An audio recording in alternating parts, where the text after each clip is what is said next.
സിസ്റ്ററെ, goodness T V ആണ് സിസ്റ്ററിന് സന്യാസ ജീവിതത്തിലോട്ട് വരാനൊരു പ്രചോദനമായി എന്ന് പറയുന്നു. അത് എന്തായിരിക്കും കാരണം അങ്ങനെ പറയാൻ? ഞാനൊരു 5ാം ക്ലാസ് 6ാം ക്ലാസ് ആയിരുന്ന സമയത്ത് ഗുഡ്നസ് ടി വിയുടെ ഒരു പ്രോഗ്രാം ഉണ്ടായിരുന്നു, സിസ്റ്റർ അമ്മയും കൂട്ടുകാരും എന്ന് പറഞ്ഞൊരു പ്രോഗ്രാം. അതിൽ സിസ്റ്ററായിട്ട് അഭിനയിക്കാനായിട്ട് എനിക്കൊരു അവസരം കിട്ടി. അതാണ് എനിക്ക് വലിയൊരു പ്രചോദനമായത്. ഒരു ദൈവവിളി തിരഞ്ഞെടുക്കാനും ഇങ്ങനെ ഒരു ഹോളി ഫാമിലി കോൺഗ്രിഗേഷൻ തന്നെ തിരഞ്ഞെടുക്കാൻ തന്നെ പ്രചോദനമായത് ഗുഡ്നസ് ടി വിയിലെ പ്രോഗ്രാമാണ്. സിസ്റ്ററിൻ്റെ ഫേസ് എന്നാണേലും കണ്ടവർക്കൊക്കെ നല്ല പരിചയം കാണും, ഈ പ്രേക്ഷകർക്ക് എന്താണേലും. പക്ഷെ എന്നാലും സിസ്റ്റർ ഒന്ന് ചെറിയൊരു രീതിയിൽ ഒരു ഇൻട്രോ കൊടുത്തേക്കാവോ? സിസ്റ്ററിനെ പറ്റി ഒന്ന് പറഞ്ഞേക്കാവോ? എൻ്റെ പേര് സിസ്റ്റർ ക്രിസ്റ്റി ഫ്രാൻസിസ്. ഞാൻ ഹോളി ഫാമിലി കോൺഗ്രിഗേഷനിലെ ഒരു അംഗമാണ്. കഴിഞ്ഞ ഓഗസ്റ്റ് 9-ാം തീയതി ആയിരുന്നു എൻ്റെ വെസ്റ്റിഷൻ ഫസ്റ്റ് പ്രൊഫഷൻ. ഞാൻ ചെറുപ്പം തൊട്ടേ എനിക്കിങ്ങനെ സന്യാസത്തോട് ഒരു ചെറിയൊരു താല്പര്യം ദൈവം എൻ്റെ ഉള്ളിൽ നിക്ഷേപിച്ചിട്ടുണ്ട്. അതിൻ്റെ ഒരു വലിയൊരു പങ്ക് ഈ ഗുഡ്നസ് ടി വി തന്നെയാണ് വഹിച്ചിരിക്കുന്നത്. കാരണം ഞാനൊരു 5ാം ക്ലാസ്സിൽ പഠിക്കുന്ന സമയത്താണ് ഞങ്ങളുടെ ഇടവകയിൽ ഒരു സിസ്റ്ററിൻ്റെ ഒരു വലിയൊരു ആഗ്രഹത്തിൻ്റെ ഒരു വഴിയായി വിശുദ്ധ മറിയം ത്രേസ്യയുടെ ജീവചരിത്രം ഗുഡ്നസ് ടി വിയിലൊരു പ്രോഗ്രാമായിട്ട് ചെയ്യാനായിട്ടുള്ളൊരു തീരുമാനം. അതിൽ ശരിക്കും ഞാൻ തുടങ്ങിയത് മറിയം ത്രേസ്യാമ്മയുടെ ബാല്യകാലം അഭിനയിക്കാനുള്ളൊരു ഇതായിട്ടാണ്. പക്ഷെ അത് പ്രോഗ്രാം എന്ന് പറയുന്നത് ഒരു ചെറിയ സിസ്റ്റർ ഇരുന്നിട്ട് കുട്ടികൾക്ക് കഥ ഇങ്ങനെ പറഞ്ഞു കൊടുക്കുന്നതാണ്. അപ്പം മറിയം ത്രേസ്യാമ്മയുടെ കഥ കുട്ടികൾക്ക് പറഞ്ഞു കൊടുക്കുന്നു.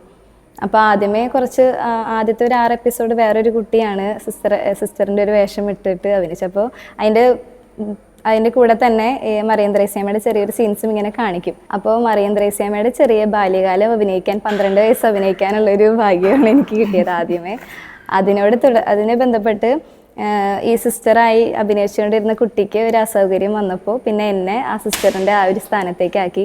എനിക്കൊരു ചെറിയൊരു ഹോളി ഫാമിലി സിസ്റ്ററിൻ്റെ ഉടുപ്പൊക്കെ തയ്ച്ച് തന്ന് പിന്നെ തുടർന്ന് ഒരു 70 എപ്പിസോഡോളം ഞാനിങ്ങനെ ഒരു സിസ്റ്ററിൻ്റെ വേഷത്തിലിരുന്ന് ഇങ്ങനെ കുട്ടികൾക്ക് ഇങ്ങനെ ഓരോ സെയിൻസിൻ്റെ കഥ പറഞ്ഞു കൊടുക്കുന്നു.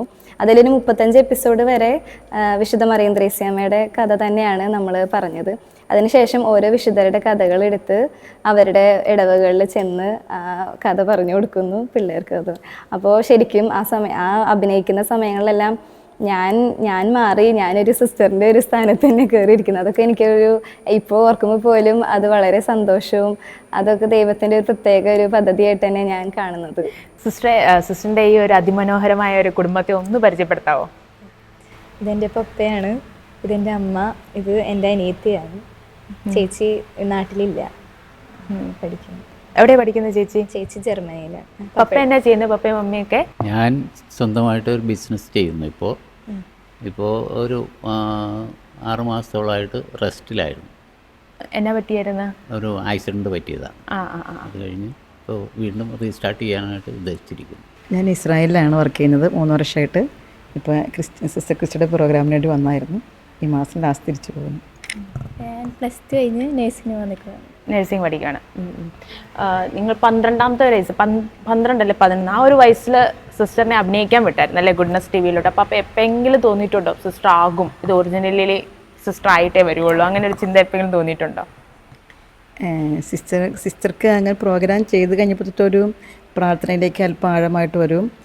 കുറച്ചും കൂടി ഒരു മറ്റുള്ളവരോട് ഒരു ദയ കാണിക്കലും പിന്നെ ഇത് പ്രാർത്ഥിക്കണം, വിശുദ്ധരുടെ പറ്റി പഠിക്കണം എന്നൊരു ആഗ്രഹം തുടങ്ങിയപ്പം മനസ്സിൽ തോന്നിയിരുന്നു കുഞ്ഞിന് ചിലപ്പോൾ സിസ്റ്ററായി തീരുന്ന ആഗ്രഹം ഉണ്ടാവുമെന്ന്.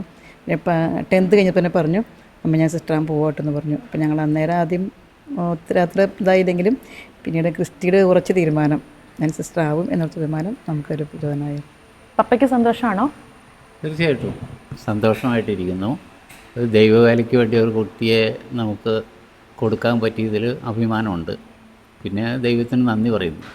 അമ്മയ്ക്ക് ഞാൻ തോന്നിയിട്ടുണ്ടോ ഈ ഗുഡ്നസിൻ്റെ ഈ സിസ്റ്റം ഈ ഒരു പ്രോഗ്രാം തന്നെയാണ് സിസ്റ്ററിനൊരു പ്രചോദനമായത്? തീർച്ചയായിട്ടും. ഒരു പക്ഷേ ക്രിസ്റ്റി ഇതിനകത്ത് വന്നില്ലായിരുന്നെങ്കിൽ ഇത്ര ആഴമായിട്ടൊന്നും പ്രചോദനം കിട്ടില്ലായിരുന്നു. ആ ഒരു കുറേ സെയിൻറ്റുകളുടെ കഥ പഠിച്ചു. പിന്നെ കുറേ ഗുഡ്നസ് ടി വിയുടെ ആ ഒരു പ്രവർത്തനം എന്ന് വെച്ച് കഴിഞ്ഞാൽ കുറച്ചുകൂടി ഇവർക്ക് പ്രോത്സാഹനം കിട്ടിയിട്ടുണ്ട്. നമ്മൾ ആ ഡിവൈനിൽ വരുന്നതും അവിടെയുള്ള കുറേ കാര്യങ്ങളും പിന്നെ ഇതിനകത്ത് ആഴമായി പഠിച്ചതൊക്കെയും തീർച്ചയായിട്ടും ഗുഡ്നസ് ടി വിയാണ് ഇതിന് ഏറ്റവും പ്രചോദനം നൽകിയത്. സിസ്റ്ററിൻ്റെ കുട്ടിക്കാലം എങ്ങനെയായിരുന്നു? മമ്മിക്ക് പപ്പയ്ക്ക് എന്തെങ്കിലും പ്രത്യേക ഒരു വലിയ കുസൃതികളുടെ അനുഭവം അങ്ങനെ എന്തെങ്കിലും ഒരു പറയാനുണ്ടോ? ഇല്ല, കുസൃതിയില്ല. ക്രിസ്റ്റിയെ സംബന്ധിച്ച് ഇപ്പോൾ ഈ മരിയ ഉണ്ടായി കഴിഞ്ഞപ്പോൾ തന്നെ ആയാലും ക്രിസ്റ്റി ഒത്തിരി കെയറാണ്. ഇപ്പോൾ ഈ മരിയയുടെ കുഞ്ഞ് കൊച്ചായ സമയത്തെല്ലാം ഞാൻ കൊച്ചിനെ തന്നെ ആക്കി എടുക്കണമെങ്കിലും ക്രിസ്റ്റി ആണ് മരിയനെ കെട്ടിപ്പിടിച്ചെടുക്കും. അമ്മ പോകുമ്പോൾ കഴിഞ്ഞാൽ കുഞ്ഞിനെ ആരെങ്കിലും എടുത്തിട്ട് പോകാൻ വേണ്ട, അങ്ങനെ ഒത്തിരി കെയറായിരുന്നു ക്രിസ്റ്റി. പിന്നെ ഒരു കുഞ്ഞുനാൾ തൊട്ടിൽ പള്ളിയിൽ ഞങ്ങൾ തൊട്ട് മുമ്പ് തന്നെ പള്ളിയായിരുന്നു ഞങ്ങളുടെ നാട്ടിൽ. പള്ളിയിൽ എല്ലാ ദിവസവും ക്രിസ്റ്റി വരുമായിരുന്നു. ക്രിസ്റ്റിക്ക് ഞാൻ ഓർക്കുന്നുണ്ട്, ഞങ്ങളുടെ വെളിയിച്ചിരി സെൻറ്റ് ജോസഫ് ചർച്ചിൽ ഏറ്റവും അങ്ങനെ നോമ്പ് കാലത്തേക്കും എല്ലാ ദിവസവും പള്ളിയുടെ കുട്ടികൾക്ക് സമ്മാനമുണ്ട്. അതിനകത്ത് ഏറ്റവും പ്രായം കുറഞ്ഞ കുട്ടി സമ്മാനം മേടിച്ചത് ക്രിസ്റ്റിയായിരുന്നു. അനിയത്തി കൊച്ചിന് താല്പര്യമുണ്ടോ ഇനി സിസ്റ്റർ ആവാന്നല്ലോ? ഇല്ല, താല്പര്യമില്ല. സിസ്റ്റർ എപ്പോഴെങ്കിലും പറഞ്ഞിട്ടുണ്ടോ സിസ്റ്റർ ആവാൻ പൊക്കോ പറഞ്ഞിട്ടുണ്ട്?